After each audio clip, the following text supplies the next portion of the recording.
எல்லாருக்கும் வணக்கம்.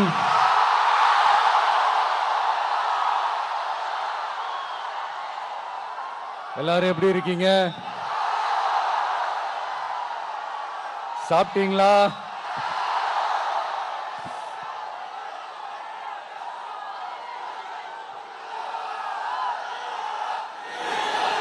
அண்ணா அவர்களுக்கு ஒரு வணக்கம், பெரியார் அவர்களுக்கு ஒரு வணக்கம். இப்ப நான் எந்த மண்ணில் நின்னுட்டு இருக்கிறேன் தெரியுமா? நாகூர் ஆண்டவர் அன்போட நெல்லுக்கடை மாரியம்மன் அன்னை வேளாங்கண்ணி ஆசியோட கடல் தாய் மடியில் இருக்கிற என் மனசுக்கு ரொம்ப நெருக்கமான நாகப்பட்டினம் மண்ணில் இருந்து நின்று பேசிட்டு இருக்கிறேன். என் நெஞ்சில் கொடியிருக்கும்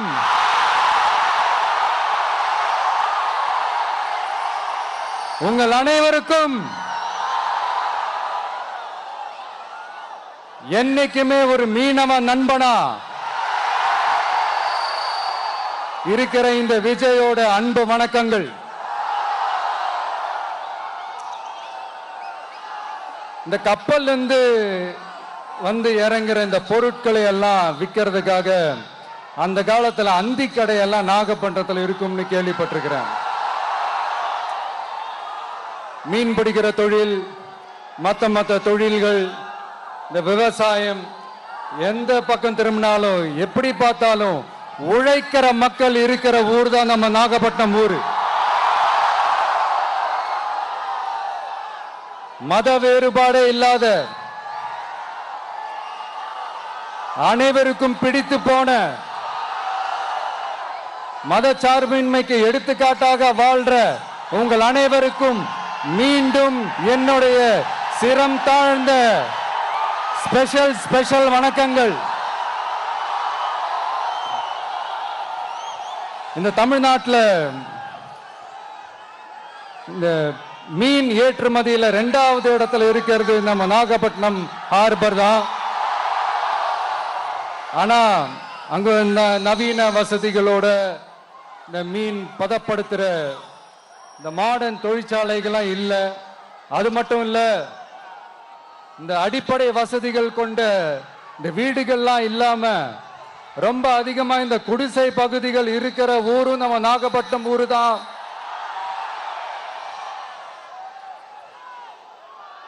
இந்த முன்னேற்றத்திற்கெல்லாம் எங்கள் ஆட்சி தான் சாட்சி.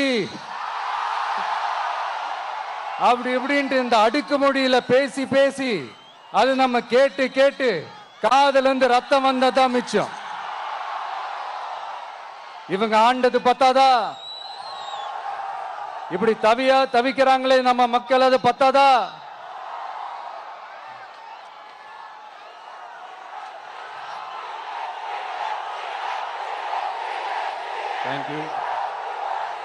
தேங்க்யூ.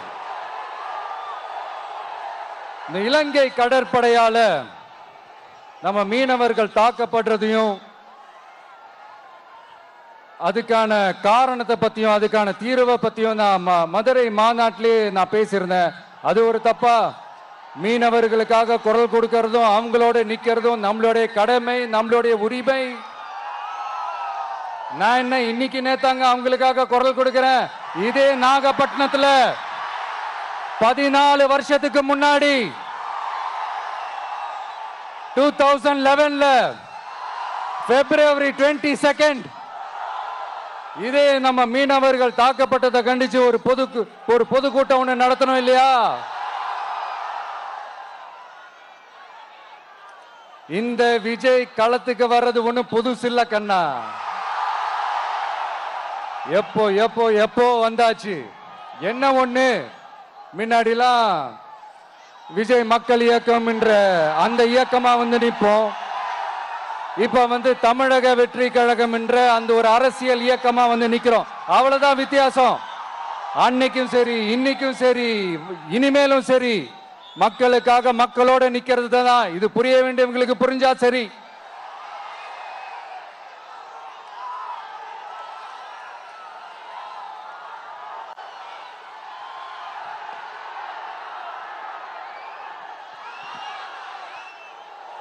மீனவர்களுக்காக குரல் கொடுக்கிற இதே சமயத்துல நம்ம தொப்புள் கொடி உறவுகளான ஈழத் தமிழர்கள், அவங்க இலங்கையில் இருந்தாலும் உலகத்துல எந்த மூலையில இருந்தாலும் தாய்ப்பாசம் காட்டின தலைவனை இழந்து தவிக்கிற அவங்களுக்காகவும் குரல் கொடுக்கிறது, அவங்களுக்காகவும் நிக்கிறது நம்மளோட கடமை இல்லையா? மீனவர்களோட உயிர் எந்த அளவுக்கு முக்கியமோ அந்த அளவுக்கு ஈழத் தமிழர்களோட அவங்களுடைய கனவுகளும் அவங்களுடைய வாழ்க்கையும் நமக்கு ரொம்ப ரொம்ப முக்கியம்.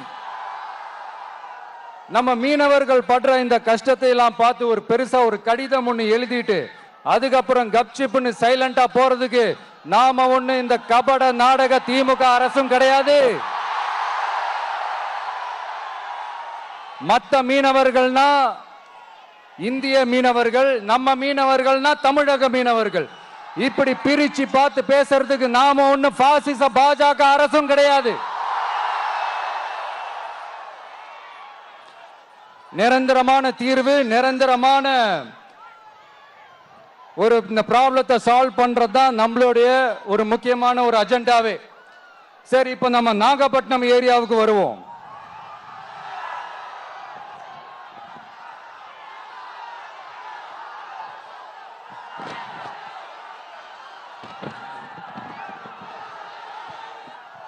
இங்க இருக்கிற மண் வளத்தை பாதிக்கிற இறால் பண்ணைகளை முறைப்படுத்தணும். அப்பதான் மீனவர்களோட வாழ்வாதாரமும் விவசாயிகளோட வாழ்க்கையும் பாதிக்காம இருக்கும். கடலோர கிராமங்கள்ல மீன் அரிப்புல இருந்து பாதுகாக்கிற அலையாத்தி காடுகளை அழிக்கிறத பத்தி தடுத்து நிறுத்தி அதுக்கு ஒரு வழி பண்ண வேண்டிய அரசாங்கத்துக்கு இதை விட ஒரு முக்கியமான ஒரு வேலை ஒண்ணு இருக்கு. அது என்ன தெரியுமா? சொந்த குடும்பத்தோட வளர்ச்சியும் சொந்த குடும்பத்தோட சுயநலமும் தான் அந்த முக்கியமான வேலை.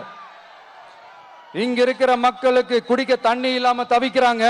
அதுக்கு தீர்வா காவிரி தண்ணியை கொண்டு வரலாம், மக்களோட தாகத்தை தீர்க்க. கொண்டு வந்தாங்களா?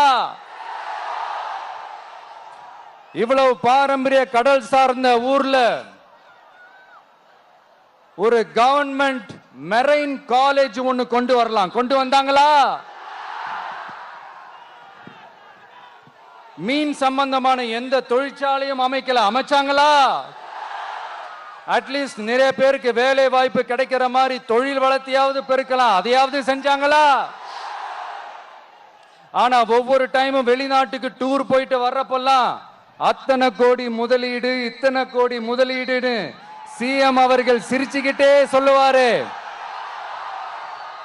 சிஎம் சார், மனசை தொட்டு சொல்லுங்க, வெளிநாட்டு முதலீடா இல்ல வெளிநாட்டுல முதலீடா?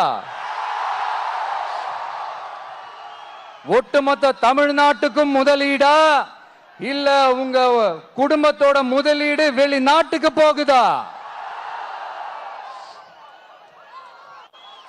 வேளாங்கண்ணி, நாகூர், கோடியக்கரைன்னு இங்க இருக்கிற டூரிஸ்ட் பிளேஸ் எல்லாம் கொஞ்சம் நல்லா டெவலப் பண்ணலாம். பண்ண என்ன குறைஞ்சா போயிடுவீங்க? வேதாரண்யம் பகுதியில் உப்பு ஏற்றுமதி செய்யறதுக்கு வசதியை செஞ்சு கொடுக்கலாம். செஞ்சாங்களா? நாகூர் ஆண்டவர் அரசு மருத்துவமனையில பிரசவம் பார்க்கிற டாக்டரே இல்லையா? நாகப்பட்டினம் புது பஸ் ஸ்டாண்டையாவது சுத்தமா சுகாதாரமா வச்சுக்கிறாங்களா? நாகப்பட்டினம் ரயில்வே ஸ்டேஷன் வேலைகளை சீக்கிரமா முடிச்சு வைக்கலாம், அதையாவது செஞ்சாங்களா? இங்க ஏற்கனவே இருந்த ஸ்டீல் ரோலிங் மில்லையும் ரயில் பெட்டி தயாரிக்கிற தொழிற்சாலை மூடிட்டாங்க. அத மறுபடியும் திறந்தா நிறைய பேருக்கு வேலை வாய்ப்புகள் கிடைக்கும். ஏன் அதை பத்தி யோசிக்கல? மேலக்கோட்டை வாசல் NH மேம்பாலம் கட்டி 50 வருஷம் ஆச்சு, அது சரியா மேம்படுத்தலாம், அதை செஞ்சாங்களா? Thanjavur to Nagapattinam NH road வேலை பல வருஷமா நடக்குது, இன்னும் முடிச்ச பாடே காணும். வேகப்படுத்தி முடிச்சிருக்கலாம், அதையாவது செஞ்சாங்களா? ரொம்ப முக்கியமா நெல்லு மூட்டையெல்லாம் மழை காலத்துல வெள்ளத்துல நனைஞ்சு நம்ம விவசாயிங்க எவ்வளவு வேதனைப்படுறாங்க. அதுக்கு சரியான ஒரு குடவுன் கட்டி தரலாம், அதையாவது கட்டி தந்தாங்களா? எலெக்ஷனுக்கு முன்னாடி திமுக காரங்க வந்து செய்வோம் செய்வோம் செய்வோம் செய்வோம்னு சொன்னாங்களே, செஞ்சாங்களா? இதெல்லாம் எதுவுமே செய்யாம எல்லாத்தையும் செஞ்ச மாதிரியே அதையும் பெரியம்மையா வேற சொல்லுவாங்க இவங்க. நான் போன வாரம் திருச்சிக்கும் அரியலூர் மாவட்டத்துக்கும் போய் நம்ம மக்களை சந்திக்க போயிருந்தேன். அப்போ பெரம்பலூரும் போக வேண்டியது. அங்க சில ரூல்ஸ் அண்ட் ரெகுலேஷன்ஸ், ஒரு கட்டத்துக்கு அப்புறம் இந்த பஸ்ஸே மூவ் ஆகல. அதுக்கப்புறம் அதை தாண்டி ஒரு டைமுக்கு மேல பேசுறது, சரி அதெல்லாம் விடுங்க. இந்த நேரத்தில் பெரம்பலூர் பகுதி மக்களுக்கு நான் மன்னிப்பு கேட்டுக்கிறேன்.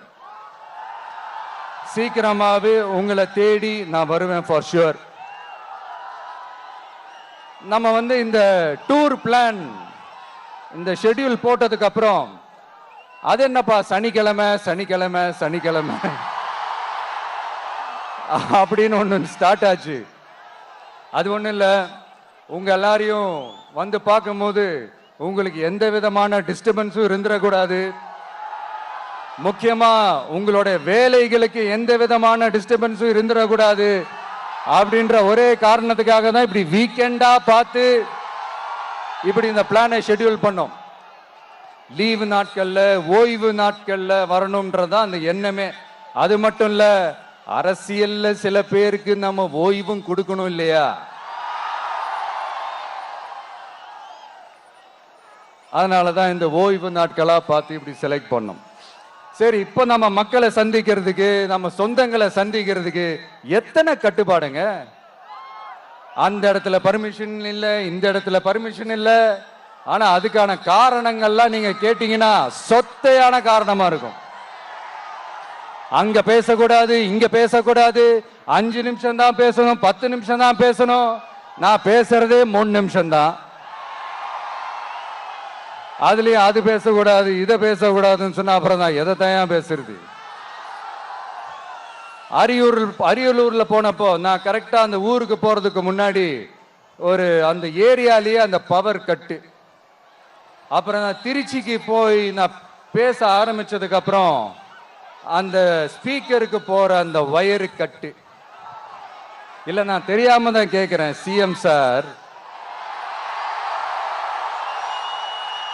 ஃபார் எக்ஸாம்பிள், இப்ப ஒரு RSS தலைவர் இங்க வராருன்னு வச்சுக்கோங்க, இல்ல நம்ம பிரதமர் மோடிஜி அவர்களோ இல்ல உள்துறை அமைச்சரோ இங்க வராருன்னு வச்சுக்கோங்க. இந்த மாதிரி கண்டிஷன்ஸ்லாம் போடுவீங்க, இந்த மாதிரி பவர் கட் பண்ணுவீங்க, இந்த மாதிரி வயர் கட் பண்ணுவீங்க. கொஞ்சம் கட் பண்ணி தான் பாருங்களேன். முடியாதுல, பேஸ்மெண்ட் அதிரும்ல. நீங்க தான் மறைமுக உறவுக்காரர்களாச்சே. இதாவது பரவாயில்லைங்க. இதை தாண்டி ஒரு ரூல் ஒண்ணு போட்டாங்க, பஸ்ஸுக்குள்ளேயே இருக்கணுமா, பஸ்ஸை விட்டு வெளியில வரக்கூடாதான், கையை இவ்வளவுதான் தூக்கணுமா, இப்படியே வரணுமா, மக்களை பார்த்து சிரிக்காத, மக்களை பார்த்து கையசைக்காத, இப்படியெல்லாம். ஐயோ ஐயோ, நானும் என்னவோ ஏதோ நினைச்சேங்க. செம்ம காமெடியா இருக்குங்க. I am just enjoying like anything. நேரடியாவே கேட்கிறேன், சிஎம் சார் மிரட்டி பாக்குறீங்களா? அதுக்கு இந்த விஜய் ஆள் இல்ல சார், அதுக்கு நாம ஆள் இல்ல சார். என்ன செஞ்சிருவீங்க? மேக்சிமம் கொள்கைய சும்மா பேருக்கு மட்டும் வச்சுக்கிட்டு குடும்பத்தை வச்சு கொள்ளையடிக்கிற உங்களுக்கே இவ்வளவு இருந்தா, சொந்தமா உழைச்சி சம்பாதிச்ச எனக்கு எவ்வளவு இருக்கும்?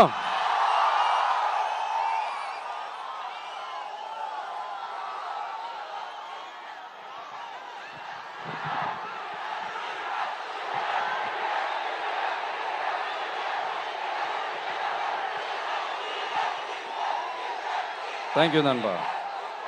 என்ன நாங்க பெருசா கேட்டுவிட்டோம்? மக்கள் நிம்மதியா ஃப்ரீயா நின்று பார்க்கறதுக்கு ஒரு இடம், அதை நாங்க தேர்வு செஞ்சு அதுக்கு பர்மிஷன் கேட்கிறோம். ஆனா நீங்க என்ன பண்றீங்க? அந்த இடத்தையெல்லாம் விட்டுட்டு நெருக்கடியோட, மக்கள் நெருக்கடியோட எங்கெல்லாம் நிப்பாங்களோ அந்த இடமா பார்த்து செலக்ட் பண்ணி தெரியுங்க. உங்க எண்ணம் தான் என்ன சார்? நான் அவங்கள பார்க்க கூடாது, அவங்களோட பேசக்கூடாது, அவங்க குறைகளை கேட்க கூடாது, அவங்களுக்காக குரல் கொடுக்க கூடாது. என்னதான் சார் உங்க எண்ணம்? சரிங்க சார், ஒரு அரசியல் தலைவன் அப்படின்றதெல்லாம் மறந்துருங்க. ஒரு சாதாரண ஒரு தமிழ்நாட்டு மண்ணோட ஒரு மகனா, ஒரு நம்ம தமிழ் மக்களுடைய ஒரு சொந்தக்காரனா, என் மக்களை, என் குடும்பத்தை, என் சொந்தங்களை நான் பார்க்க போனா என்ன பண்ணுவீங்க? அப்பவும் தடை போடுவீங்களா? வேணாம் சார். இந்த அடுக்குமுறை, இந்த அராஜக அரசியல்லாம் வேணாம் சார். நாம ஒண்ணு இங்க தனியால் இல்லைங்க சார். மாபெரும் மக்கள் சக்தியோட பிரதிநிதிங்க சார். மாபெரும் பெண்கள் சக்தியோட சகோதரன் சார். மாபெரும் இளைஞர் இயக்கமா இருக்கிறோம் சார். மறுபடியும் சொல்றேன், 2026ல ரெண்டு பேருக்கு நடுவுல தான் போட்டியே. ஒண்ணு இன்னொன்னு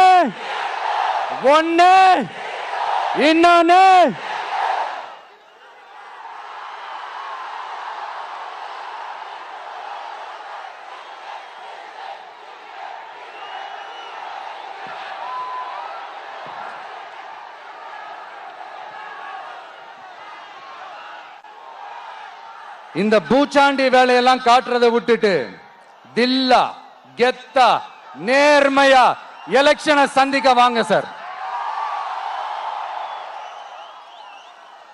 பார்த்துடலாம் சார்.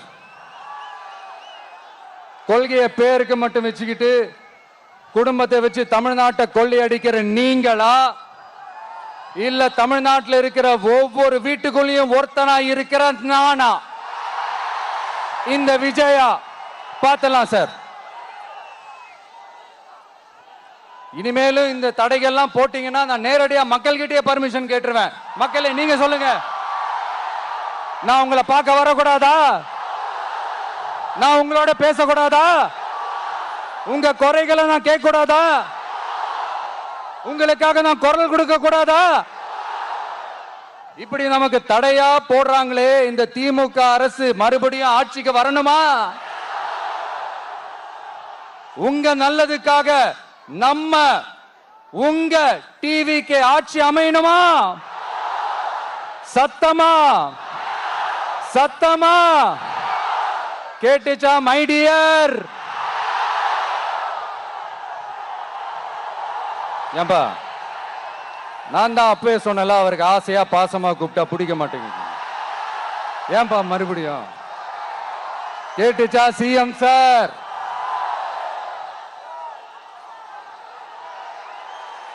இந்த போர் முழக்கம் உங்களை ஒரு நிமிஷம் கூட தூங்க விடாது, துரத்திக்கிட்டே வரும். கான்பிடண்டா இருங்க, நல்லதே நடக்கும், வெற்றி நிச்சயம். மீண்டும் சந்திக்கும் வரை நன்றி, வணக்கம்.